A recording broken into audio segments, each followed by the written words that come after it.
Good morning student. 8th class. आज हम आपकी unit first crop production and management में सेकंड एग्रीकल्चर प्रैक्टिस को यहाँ पे स्टडी करने वाले हैं। हमने फर्स्ट प्रिपरेशन ऑफ सॉइल किया है। सेकंड जो आपकी एग्रीकल्चर प्रैक्टिस है वो सोइंग है, जिसमें हम बीज जो हैं वो आपकी प्रिपेयर सॉइल के अंदर ग्रो करेंगे। तो सोइंग में हम स्कैटरिंग सीड करते हैं। Scattering seeds on the land after soil is prepared for cultivation। First practice में हमने सॉइल को प्रिपेयर किया और उस प्रिपेयर सॉइल के अंदर अब हम सीड को स्कैटर्ड करेंगे। ये मैनुअली हो सकता है, with the help of machine हो सकता है। और this it is an important part of crop production, क्योंकि सीड ही अगर हम ग्रो नहीं करेंगे तो फिर हमारी प्रोडक्शन कहाँ से? ठीक है। तो सोइंग आया आपको समझ में कि सोइंग का मतलब है कि हमारे जो सॉइल है उसके अंदर बीज को बोना। फर्स्ट जो हम सीड को फील्ड तक ले जाने से पहले सीड को हम तैयार करते हैं, मतलब कि उसे अच्छे से उसमें उसकी सिलेक्शन करते हैं। जैसे कोई भी सीड हमारे पास है, जिसमें हम अगर मूंग को लें या वीट को लें, वो जो सीड्स हैं हमारे पास उन्हें हम डिज़ीज़ फ्री करें। ठीक है। वीट सीड्स जो हैं या फिर मूंग जो हैं, ठीक है,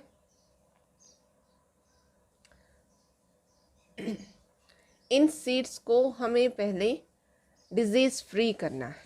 इसमें से सिलेक्शन करनी है क्वालिटी ऑफ सीड्स की, कि सभी के सभी सीड आपकी जो लैंड है, जो प्रिपेयर सॉइल है, उसमें ग्रो कर सके। हर एक सीड से एक नया प्लांट ग्रो कर सके। तो एक ट्रेडिशनल मेथड है, एक तरीका है हमारे पास। अगर हम सीड सिलेक्ट करते हैं तो जो भी सीड हमारे पास है उनको हम एक बकेट के अंदर या एक टब के अंदर डाल देते हैं। ठीक है। और उस बकेट को हम हाफ फिल कर देंगे विथ वाटर। तो जो सीड हमारे इस पानी के अंदर हैं वो इसमें टिप कर जाएंगे इस तरीके से। बाहर से हमें सभी सीड जो हैं वो काफ़ी क्लियर और अच्छे दिखाई दे रहे थे। जैसे ही हम पानी के अंदर, ये वाटर है यहाँ पे, इसमें ये सीड है, इनको हमने सोक किया, तो कुछ टाइम बाद हम देखते हैं कि इस बकेट में जो पानी है उस पर कुछ सीड फ्लोट कर रहे हैं यहाँ पे। ठीक है। ये जो सीड फ्लोट कर रहे हैं ये लाइटर सीड। लाइटर सीड का मतलब है कि इन सीड के अंदर जो स्टोरेज फूड है वो ख़त्म हो चुका है। ये सीड ग्रो करने में ग्रो नहीं कर सकते। और जो नीचे आपके बॉटम में जो ये सेटल डाउन हुए हैं ये हैवी सीड, और इन सीड्स के अंदर स्टोरेज मटेरियल प्रेजेंट है और these are the quality seed. इन सीड्स को हम यहाँ से एक्सट्रैक्ट करेंगे। ठीक है। इन पे हम कुछ केमिकल सब्सटेंस जो हैं वो मिक्स करते हैं ताकि बर्ड जो हैं इन्हें ना खा सके। तो उसके बाद हम इन्हें अपने लैंड में ग्रो करते हैं। नेक्स्ट आता है कि अब इन सीड को हम किस तरीके से प्रिपेयर सॉइल के अंदर स्कैटर्ड करें। हमारे पास दो टूल हैं सीड को सो करने के लिए। Tool used for sowing seed, first है फनल और सेकंड है सीड ड्रिल। फनल जो है वो manually with the help of animals जो है हम इस इंस्ट्रूमेंट को कैरी करते हैं, और जैसे कैमल को यूज़ करें या ऑक्स को यूज़ करें कि वो इसे ड्रैग करेगा, और यहाँ पे जो स्ट्रक्चर है इस तरीके से फनल लाइक स्ट्रक्चर्स है उसमें हम सीड फिल कर देते हैं।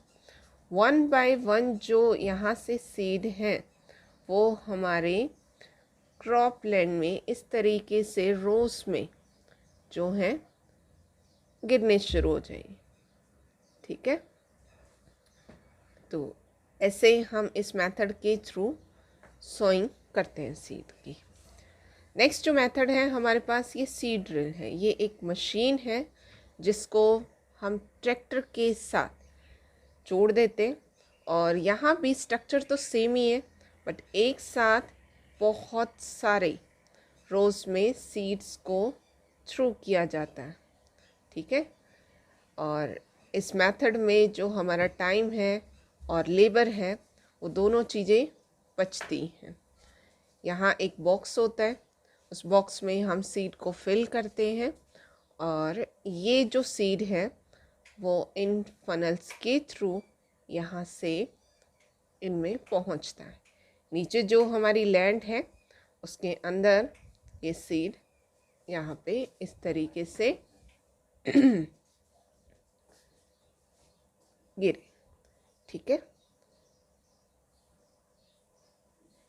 सीड ड्रिल जो है, सीड ड्रिल की हेल्प से जो सीड हम ग्रो कर रहे हैं वो बहुत अच्छे से यहाँ पे सेट होते हैं। इन सीड्स की अपनी एक डेप्थ होती है, मतलब कि यहाँ पे एक प्रॉपर डेप्थ पे ये डिग्ड होंगे। ठीक है, और इनके बीच का जो डिस्टेंस है वो भी मेंटेन रहेगा। ठीक है, डेप्थ किस लिए कि बाहर अगर ये अपनी जो न्यूली जो रूट सिंथेसाइज होगी, जैसे यहाँ पे मैं आपको शो करूँ कि ये जो सीड है इसकी अगर ऊपर जो मिट्टी है यहाँ पे कवर्ड है तो इसे बर्ड्स जो हैं वो नहीं खा पाएंगे और जो रूट है वो आसानी से सॉइल में पेनिट्रेट कर पाए। ठीक है, तो डेप्थ मेंटेन की जाती है। उसके बाद जो सीड के बीच का डिस्टेंस है वो भी मेंटेन किया जाता है। इससे क्या फ़ायदा है हमें कि ये जो प्लांट ग्रो करेगा वो प्रॉपरली यहाँ से सॉइल में से न्यूट्रिएंट्स और वाटर को एब्जॉर्ब कर पाएगा। अगर काफ़ी पास पास में सीड होंगे तो काफ़ी कंजस्टेड हो जाएंगे, उसमें से एक प्लांट ग्रो कर जाएगा, दूसरा जो है वो छोटा रह जाएगा। इस तरीके से वहाँ पे जो बैलेंस है न्यूट्रिएंट्स और वाटर का वो मेंटेन नहीं हो पाएगा। तो सीड ड्रिल जो है वो बेस्ट मेथड है सोइंग के लिए, जिसे हम इस्तेमाल करते हैं। यहाँ पे प्रॉपर डेप्थ मेंटेन होती है। ठीक है, जो डिस्टेंस है बीच में वो मेंटेन होता है। इसके साथ साथ इस मशीन से हमारा टाइम और लेबर भी बचता है।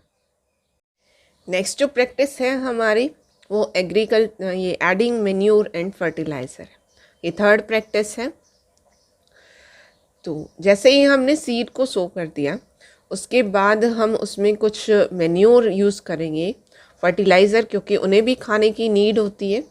तो the substance which are added to the soil in the form of nutrients की प्लांट्स को वो न्यूट्रिएंट मिले जिससे वो ग्रो कर सके। In the form of nutrient for the healthy growth of plant are called manure and fertiliser. ठीक है, इसे हम मैन्योर एंड फर्टिलाइज़र कहते हैं। न्यूट्रिएंट्स आपको पता होंगे, न्यूट्रिएंट्स 2 टाइप्स में होते हैं। एक होता है माइक्रो न्यूट्रिएंट, जिनकी हमें कम, जो प्लांट्स को कम रिक्वायरमेंट होती है, इनके बिना प्लांट उग सकता है। दूसरा जो है उसे हम कहते हैं मैक्रो न्यूट्रिएंट। ठीक है, मैक्रो न्यूट्रिएंट्स। तो मेनली जो हम यहाँ कंसीडर करते हैं NPK यूज़ करते हैं। अब हमारे पास 2 चीज़ें हैं, एक मैन्योर है, एक फर्टिलाइज़र है। ये मैन्योर जो है वो ऑर्गेनिक सब्सटेंस है, फर्टिलाइज़र जो है इनऑर्गेनिक सब्सटेंस है। मैन्योर फील्ड में जनरेट किया जाता है, फर्टिलाइज़र जो है वो फील्ड में जनरेट किया जाता है। मैन्योर जो है वो न्यूट्रिएंट स्पेसिफिक नहीं होता, ये हम डीकम्पोजिशन प्रोसेस से जनरेट करते हैं।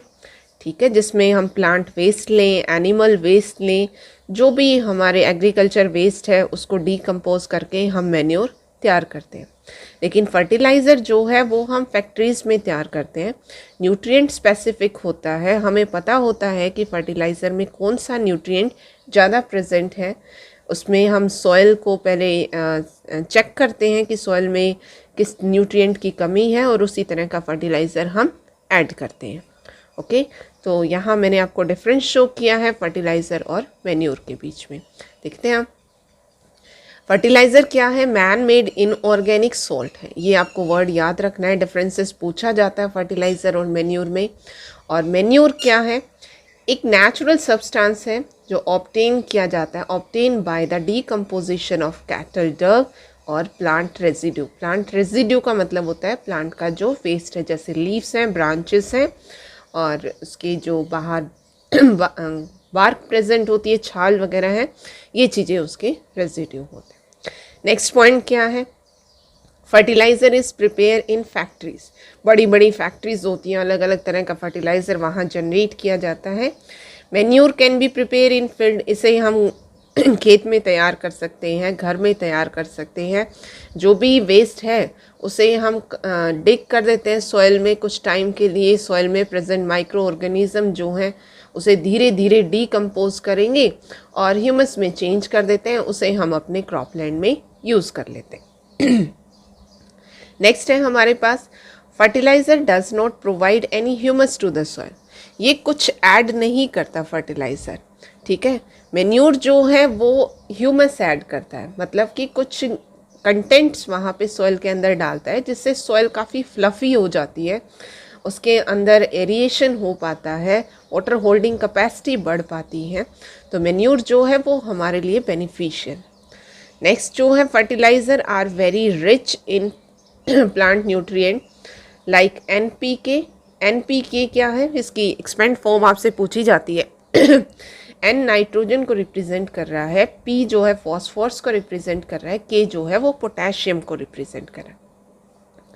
Manure is less rich in plant nutrient. Manure में हमें ये नहीं पता होता कि कौन सा न्यूट्रिएंट इसमें कितनी अमाउंट में प्रेजेंट है, इसीलिए हम इसे less rich in plant nutrient कहते हैं।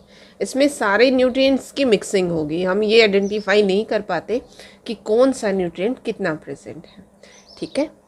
अब अगर हम यहाँ देखें कि इन दोनों में अगर कंपैरिजन करें तो मैन्योर जो है बेटा वो सॉइल को एनरिच करता है, सॉइल को नुकसान नहीं पहुंचाता। लेकिन कॉन्टीन्यूसली अगर हम फर्टिलाइज़र को इस्तेमाल करें तो ये हमारी सॉइल को इनफर्टाइल बना देता है। क्या बना देता है? इनफर्टाइल। कैसे? कि धीरे धीरे जो है सॉइल की जो क्वालिटी है वो गिरनी शुरू हो जाएगी, उसमें बहुत सारे सॉल्ट ऐड हो जाएंगे, उसकी जो पीएच है, ठीक है, उसकी जो पीएच है वो बढ़ जाएगी, वो एसिडिक इन नेचर हो जाएगी और एसिडिक होने के बाद उसमें हम क्रॉप ग्रो नहीं कर सकते। लेकिन मैन्योर में ऐसा कुछ नहीं होता। तो यहाँ मैंने आपको एडवांटेज ऑफ मैन्योर शो किए हैं, देखते हैं। मैन्योर क्या करेगा? सबसे पहले enhancing the water holding capacity of the soil. Water holding capacity का मतलब है कि सॉइल कितनी देर तक वाटर को रिटेन करती है, अपने अंदर बांध के रखती है, ताकि जो प्लांट्स हैं, प्लांट्स की जो रूट्स हैं उस वाटर को एब्जॉर्ब कर सकें और जो अगर हमने सीड ग्रो किए हैं तो उन्हें मॉइस्चर काफ़ी देर तक मिल सके, ठीक है। नेक्स्ट है it make the soil porous. अब मैंने अभी आपको कहा कि ये ह्यूमस ऐड करता है और जब सॉइल के अंदर इस तरीके से कुछ सब्सटेंस ऐड होगा तो उसमें पोर्स मतलब उसमें स्पेस प्रेजेंट होगा और स्पेस होने की वजह से उसमें जो एयर है वो काफ़ी ज़्यादा अमाउंट में पहुंच पाएगी और जो प्लांट की रूट्स हैं वो रेस्पायर कर पाएंगी, ठीक है। नेक्स्ट है increase the number of friendly microbes. अब मैन्योर को डिग्रेड करने के लिए हमें माइक्रो ऑर्गेनिज्म की ज़रूरत होती है। कुछ ऐसे माइक्रो ऑर्गेनिज्म इस मैन्योर की वजह से जनरेट हो जाते हैं जो हमारे लिए हेल्पफुल हैं, ठीक है।